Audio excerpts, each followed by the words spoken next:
Number 21 exception to law of supply, last class का point था। Point number 22,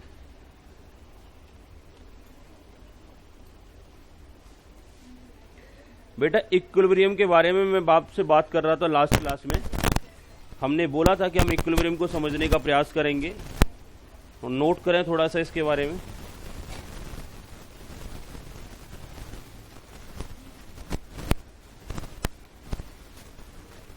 equilibrium, बेटा अभी मैंने इक्विलिब्रियम प्राइस नहीं लिखा, सिर्फ इक्विलिब्रियम लिखा है।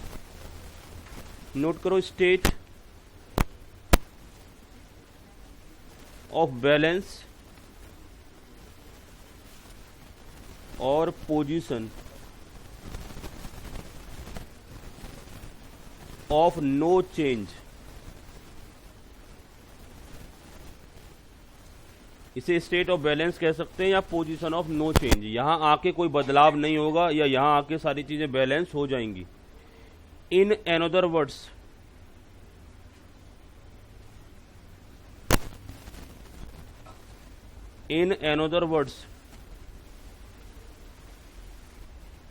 state in which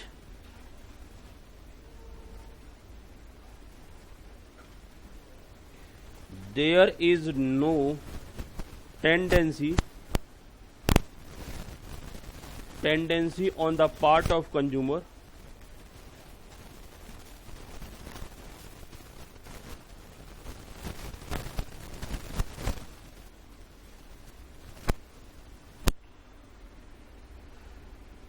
and producer to change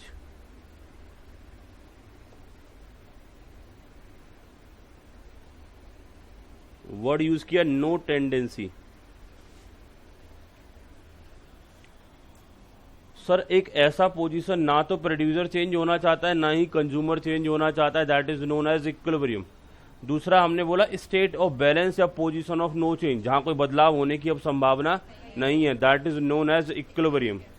ये हमने इक्विलिब्रियम डिफाइन किया कि इक्विलिब्रियम होता क्या है, कि जहां पर अब हम कोई चेंज एक्सेप्ट नहीं करेंगे, जहां पर ना प्रोड्यूसर चेंज होगा ना ही कंज्यूमर चेंज होगा। इसका मतलब यहां इक्विलिब्रियम में होने क्या वाला है, प्रोड्यूसर और कंज्यूमर के बीच में इंटरेक्शंस होने वाला है, और इंटरेक्शंस में एक पॉइंट पर आकर के दोनों में से कोई भी चेंज होना नहीं चाहेगा।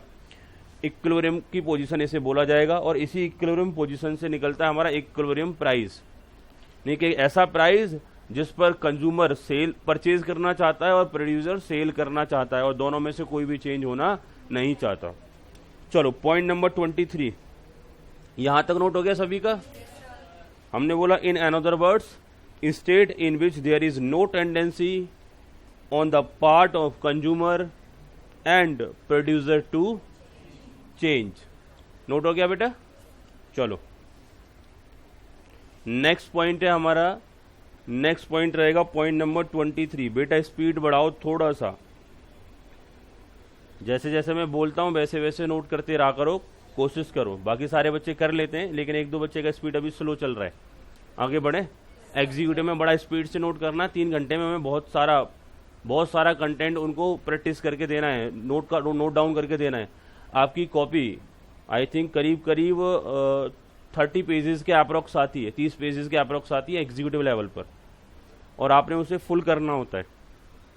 एक आध बी कॉपी लगा दो अच्छी बात है, लेकिन ऐसे फुल नहीं करना होता बीकॉम वाली स्टाइल में। एक राइट कंटेंट के साथ आपने उसे भरना होता है, और 3 घंटे आपका पेन बिना रुके बिना सोचे चलना चाहिए।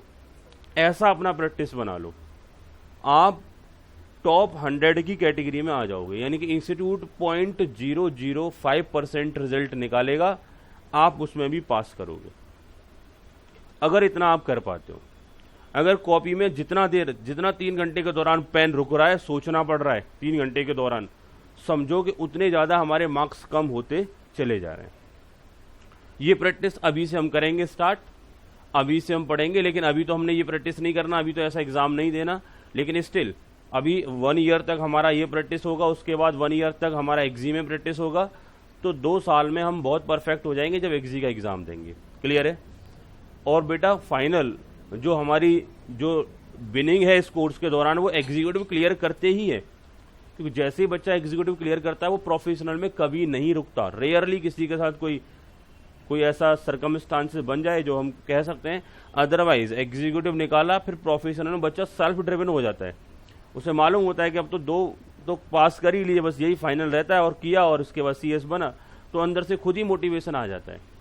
दूसरा, सारा का सारा बेस प्रोफेशनल का एग्जीक्यूटिव के ऊपर आपका डिपेंड करता है। एग्जीक्यूटिव अच्छे से कर लिया तो वहां आपके लिए कुछ चीजें आसान भी हो जाती हैं एज कम्पेयर टू एग्जीक्यूटिव। लेकिन यहाँ हमारा सिलेबस काफी वाइड है, बहुत कुछ हमें पढ़ना पड़ता है, बहुत कुछ नया सीखना पड़ता है, बहुत कुछ नया समझना पड़ता है। वहां नया कुछ नहीं होगा आपके लिए, बस जो पहले पढ़ रखा है उसके बेसिस पर ही आपका वो प्लेटफॉर्म आगे बढ़ेगा थोड़ा सा। वहां आपको ऐसा नहीं लगेगा ये सब्जेक्ट मैटर हमारे लिए एकदम एब्सोल्युटली न्यू है, जो हमने पहले कभी टच ही नहीं किया। ठीक बात है। तो मोस्टली वहां पर सारे पेपर्स कंपनी लॉ के ऊपर बेस्ड होते हैं। टैक्सेशन होता है जो आप एग्जीक्यूटिव लेवल में भी पढ़ चुके होते हो। ड्राफ्टिंग होता है वो मोरलेस कंपनी लॉ के ऊपर बेस्ड होता है, या Indian contract act, sales act, partnership act, इन सब के ऊपर बेस्ड होता है। तो मेन थिंग इज दैट आगे जाकर के आपको बहुत प्रॉब्लम नहीं होना। दूसरा, एग्जीक्यूटिव में राइटिंग प्रैक्टिस हो जाएगा तो उधर वो प्रोफेशनल में भी बना रहेगा। बट अभी के लिए हमको बड़ा ही अलर्ट रहने की जरूरत है और अपना राइटिंग प्रैक्टिस करने की जरूरत है। स्पीड बनाओ, सुना करो सिर्फ और फटाफट फटाफट लिखो। और दूसरा, राइटिंग को थोड़ा संभाल के ऐसा लिखो, ज्यादा मैं नहीं कहता बहुत बढ़िया राइटिंग होना चाहिए, बस दूसरे के समझ आ जाए, दूसरे को प्रॉपर पढ़े तो उसे दिखे कि क्या लिखा हुआ है, ऐसी राइटिंग होनी चाहिए। ज्यादा स्टाइलिश बनाने का प्रयास मत करो उसे। कई बार क्या होता है, राइटिंग बहुत अच्छी होती है लेकिन बहुत ज्यादा उसे कर्वी बनाना स्टार्ट कर देते हैं धीरे धीरे करके, तो फिर वो समझ से बाहर होती चली जाती है। बात समझ रहे हो ना? जैसे कई बार आप मेरी राइटिंग में देखते हो, पता नहीं चलता कि L बना हुआ है या F बना हुआ है, बट मेरी मजबूरी है, थोड़ा मेरी मजबूरी समझो। मैं आपको पढ़ा रहा हूँ, मेरा सुबह से लेकर शाम तक पेन चलता है, तो एक मेंटली थकान हो जाती है लिखते लिखते। अब इसे क्या बनाओ, सीधा लाइन ही खींच दो। ठीक है। मैं भी काफी सारे टीचर्स के साथ जब पढ़ा तो मैंने बहुत सारी प्रॉब्लम्स फाइंड आउट की। हमारे कुछ टीचर्स तो ऐसे हुआ करते थे जैसे उन्हें लेट्स सपोज 1 लाख लिखना है तो थोड़ा सा लाइन खींच दिया लंबा सा, वहां फिर हमको डिस्टेंस देखना पड़ता था कि डिस्टेंस कितना है, इसमें 3 जीरो हो सकते हैं या 4 जीरो हो सकते हैं या मुंह से क्या बोला था इन्होंने, ये थोड़ा सा हमें आइडेंटिफाई करना पड़ता था। तो टीचर्स की तो बात एक अलग हो जाती है, उन्हें कोई एग्जाम नहीं देने पड़ते, तो ऐसा नहीं करना कि सर आप भी तो ऐसे बना रहे हो। बट मैं कोशिश करता हूं कि आपको समझ आए, कॉन्टिन्यूस 2-3 बार बोलता भी हूं। ठीक है। बाकी अपनी राइटिंग को थोड़ा ऐसा बना के रखो, एक सिंपलर, जो इजीली वर्ड्स वहां क्लैरिफाई हो पाए कि क्या लिखा है। पॉइंट नंबर 23 की मैं बात कर रहा था आपसे, equilibrium price.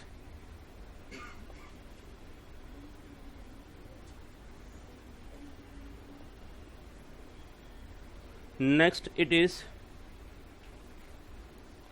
The price at which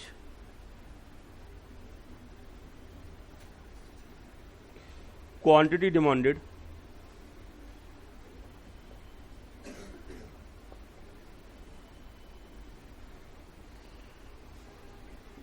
and quantity supplied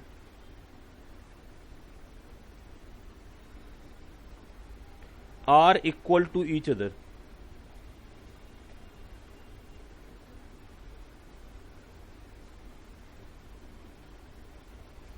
sir एक ऐसा प्राइस होता है जहां पर क्वांटिटी डिमांडेड और क्वांटिटी सप्लाइड दोनों एक दूसरे के क्या होते हैं, इक्वल हो जाते हैं। Next, at equilibrium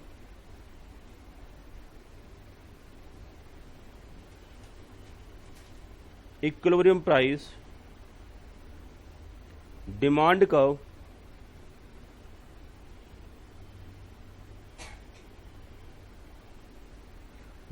curve cut supply curve.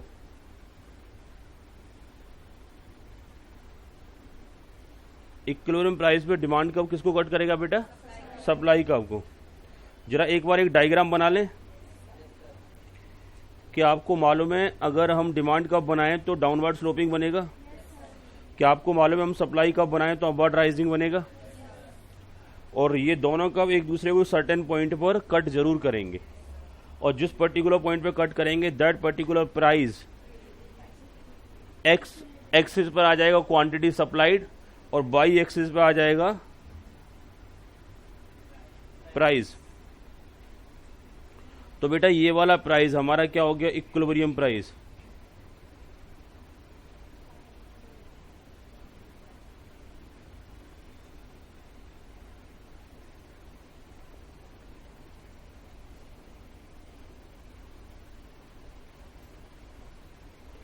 Clear हो गया बेटा। देखो बच्चों, अब पोजीशन कैसे बनेगी, जैसे 12.5 रुपए के प्राइस पर देखेंगे तो डिमांड होगी कुछ करीब करीब 1000 यूनिट्स की। कितनी यूनिट्स की डिमांड होगी? लेकिन 12 रुपए के प्राइस पर, 12 रुपए के प्राइस पर ये सप्लायर सप्लाई करने को तैयार नहीं है।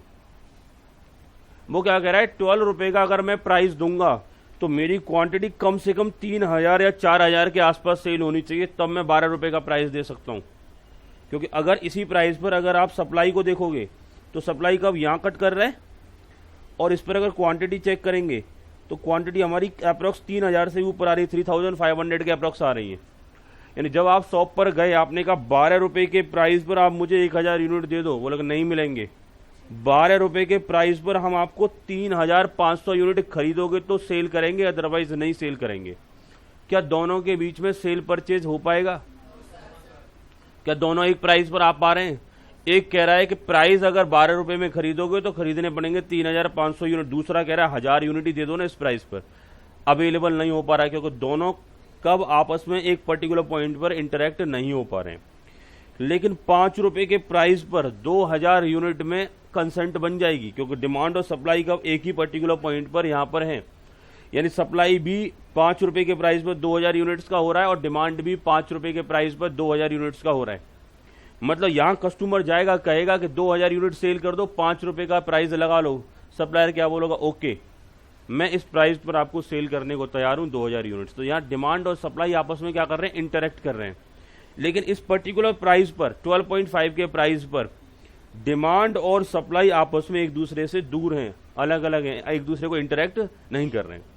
पोजीशन कुछ ऐसे बनती है कि जब जब बार्गेनिंग होती है तो डिमांड के केस में भी कुछ डाउनफॉल आता है और सप्लाई के केस में भी कुछ डाउनफॉल आता है।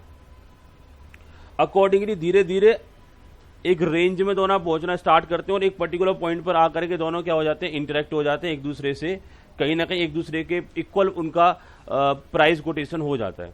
और जैसे इक्वल प्राइस कोटेशन होता है, that particular point is known as equilibrium price. तो बेटा ये बहुत इंपॉर्टेंट क्वेश्चन है, यहां से एग्जाम में एक क्वेश्चन पक्का पक्का बनता है।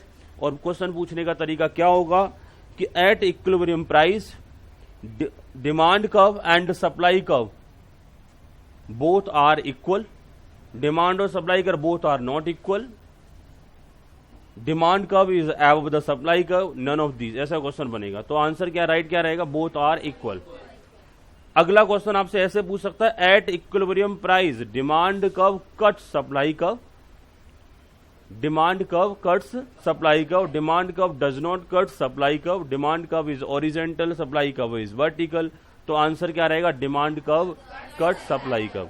क्लियर, दो क्वेश्चंस बन गए यहां पर, एक तो कट बेसिस पर, एक इक्वल बेसिस पे पूछ लिया। इक्विलिब्रियम प्राइस की बात हम करेंगे तो price at which quantity demanded and quantity supply are equal to each other. ऐसा भी क्वेश्चन बन सकता है, एट इक्विलिब्रियम प्राइस पर quantity demanded quantity supply are equal, quantity demanded is greater than quantity supplied, quantity supplied is greater than quantity demanded, और none of these. Clear हो गया। या एक क्वेश्चन ऐसा बन सकता है, at equilibrium prices quantity demanded is equal to quantity supply, demand curve cut supply curve, और demand curve is equal to supply curve, और अगला पॉइंट रहेगा ऑल ऑफ दीज। तो आंसर क्या रहेगा, ऑल ऑफ दीज। तो 3-4 तरीके से घुमा घुमा के क्वेश्चन पूछता है, लेकिन क्वेश्चन यहां से जरूर आता है। सिंपल सा फंडामेंटल है, डिमांड का वो सप्लाई का दोनों के एक दूसरे के इक्वल रहेंगे, एक दूसरे को कट करेंगे, जिस पॉइंट पर एक दूसरे को मिल जाएंगे, इंटरसेक्ट कर जाएंगे, दैट पर्टिकुलर पॉइंट ही आपका हमारा क्या रहेगा, इक्विलिब्रियम प्राइस। बेटा ये रहता है इक्विलिब्रियम प्राइस, और इसी पॉइंट पर आने वाली क्वांटिटी को हम क्या बोलेंगे, इक्विलिब्रियम क्वांटिटी। तो 2000 हमारा यहाँ इक्विलिब्रियम क्वांटिटी आ रहा है, 5 रुपए का हमारा इक्विलिब्रियम प्राइस आ रहा है। क्लियर हो गया। क्या इक्विलिब्रियम लेवल पर इक्विलिब्रियम क्वांटिटी भी इक्वल होती है, यानी जितना डिमांड होता है उसके इक्विवेलेंट ही हमारी सप्लाई होती है। कोई दिक्कत रहेगी बेटा, यहां तक आगे बढ़ सकते हैं। मैंने यहां आपसे इक्विलिब्रियम प्राइस के बारे में बात किया, इक्विलिब्रियम प्राइस क्या होता है, और इक्विलिब्रियम प्राइस पर आपका डिमांड इज इक्वल टू क्या रहेगा, सप्लाई। क्लियर हो गया। अगला पॉइंट बनाओ, point number 24।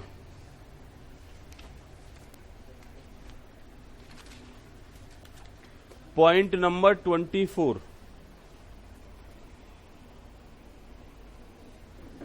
Process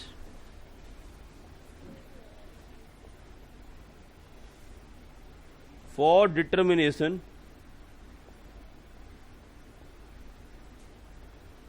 of equilibrium price।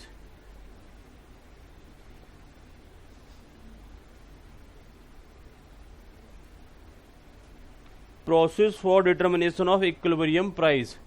Equilibrium price को डिटरमाइन करने का क्या प्रोसेस रहेगा? क्या ओरली बेटा प्रोसेस बता सकते हो? एक पर्टिकुलर शॉप पे जाके जो बार्गेनिंग करते हो, that is the process to determine equilibrium price. और कैसे बार्गेनिंग चलती है आप बता सकते हो?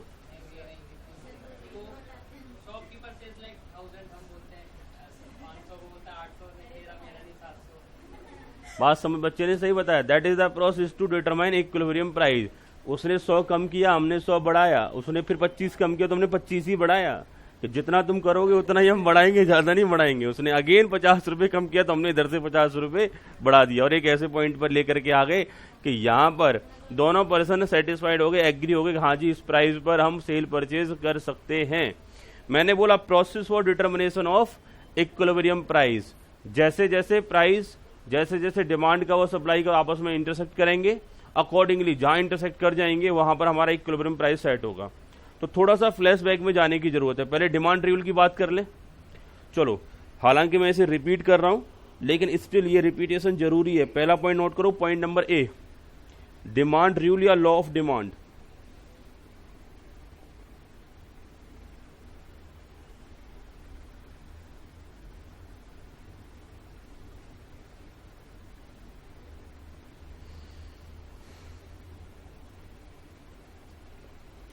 प्राइस और क्वांटिटी डिमांडेड।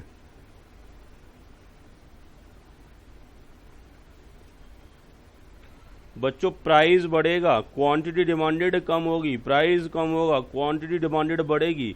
Inverse relationship.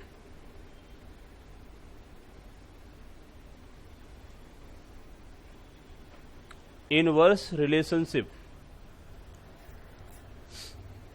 और other plus other things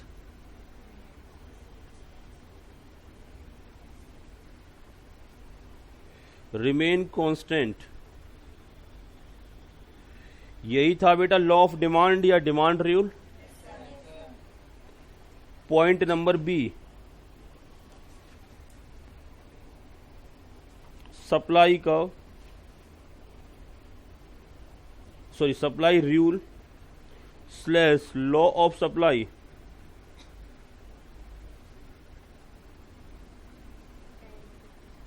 supply rule slash law of supply. क्या रूल था बच्चों ये? प्राइस और क्वांटिटी सप्लाइड। सर प्राइस बढ़ रहा है, क्वांटिटी सप्लाइड बढ़ रहा है। प्राइस कम हो रहा है, क्वांटिटी सप्लाई कम हो रहा है। Direct relationship. Direct relation plus other things.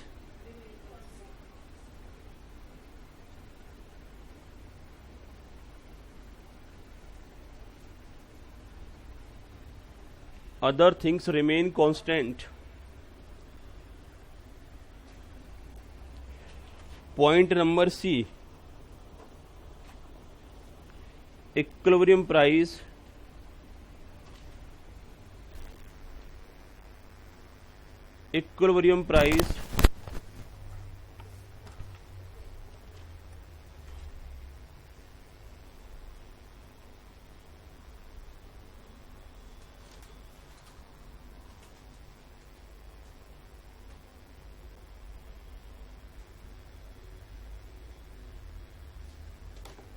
Note कर लो बेटा, equilibrium price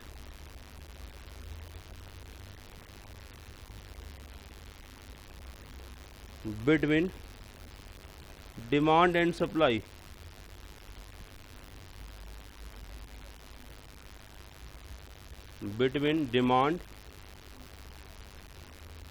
and supply.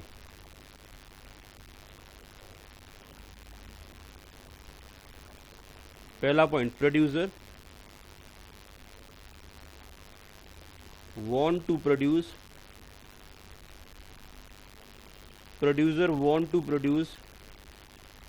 / sell the goods at highest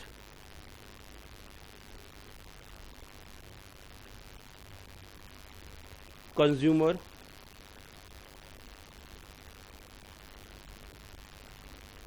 want to buy the goods at lowest price।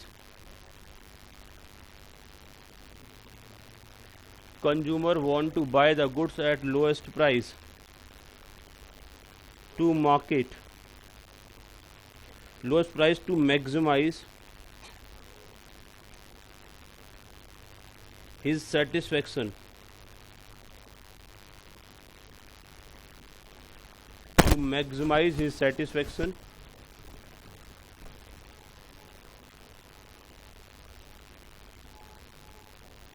यहां तक नोट हो गया बेटा। Next point, equilibrium price.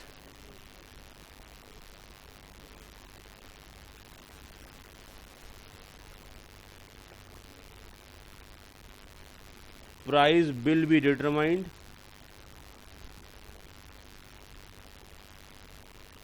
where quantity demanded is equal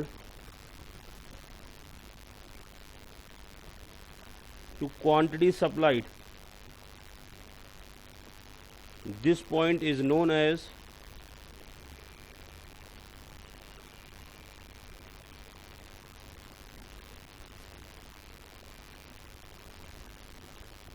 market price।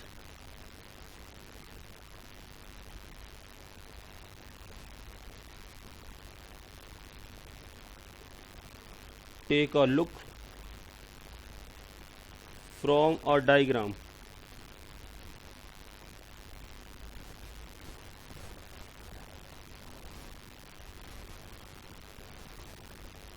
Demand curve, supply curve,